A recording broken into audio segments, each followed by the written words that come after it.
whistle all the while, if that's what it takes to make me smile, I'm gonna walk 100 miles.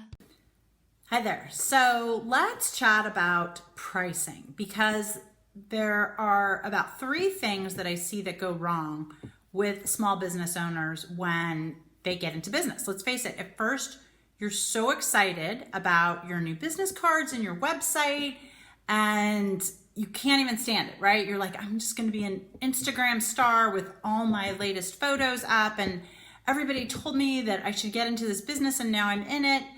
And guess what? Crickets. So the first thing that we have to focus on is pricing.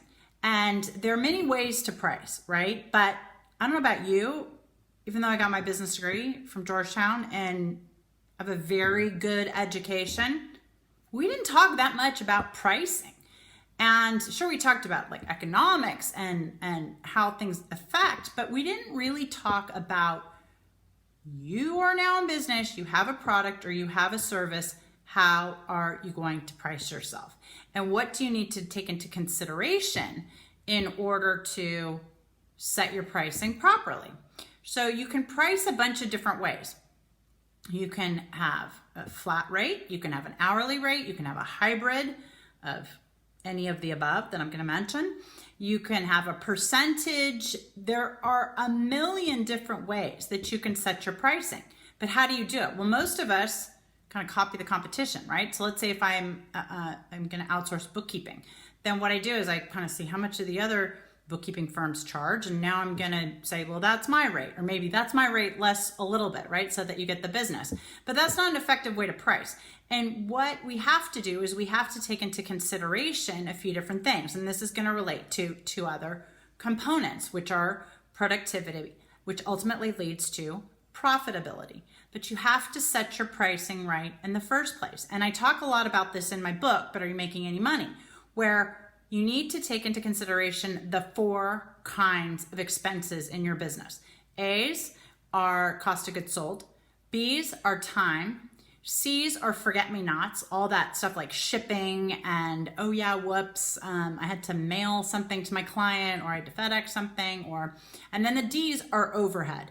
And those are all the things that, like, you know, your rent and your telephone, all that stuff that you would have to pay for if you had 1 client or no clients or 1 million clients. So you have to take in those 4 things into consideration into your pricing.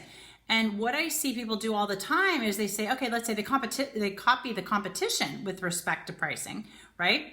But they don't take into consideration how much time it's actually going to take them to service their client or to produce their product. So let me give you a quick example. If you're a masseuse and I say, okay, how much do you make an hour? Let's say I'm going to coach you. In my private coaching, this is exactly what I do. And I say, how much do you make an hour? And they say $100 an hour. And I'm like, okay, tell me about that. So they charge $100 for a massage. And this is where I push back and say, okay, wait a minute.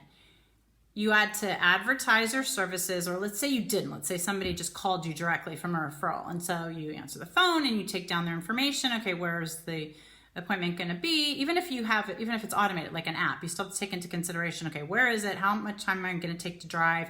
You've got to pack your car. You've got to get there. So let's say you're beginning, super easy part, 15 minutes. Then you drive to the massage. Let's say that's 30 minutes. If you're in Los Angeles, it's gonna be an hour and a half, but let's say it's 30 minutes. And then you're gonna do the massage. And you're gonna, of course, have gotten there about 15 minutes early to set up and chat and whatever. Okay, so now you're 2 hours in. Then you're going to pack up another 15 minutes. Then you're gonna drive home, and then you're going to unload the car, and you're gonna wash the sheets and all this other stuff, right? So at the end of the day, let's say it was 4 hours worth of time. Well, on the very basic level, how do you price? You are making $25 an hour, but wait, we haven't even taken out all these other expenses, like your mileage and the oil that you used and the amount of money it takes to launder the sheets, etc. So when you figure your pricing, make sure that you not only figure your cost of goods sold, which would be, if you're producing a dress, it'd be the fabric and the zipper and the stitching and all that stuff, but make sure that you factor in your time. Thank you so much for watching. And if you haven't already, if you would please like this video, leave a comment if you're so inclined, but definitely subscribe to the channel so you can get more tips like this. Thanks.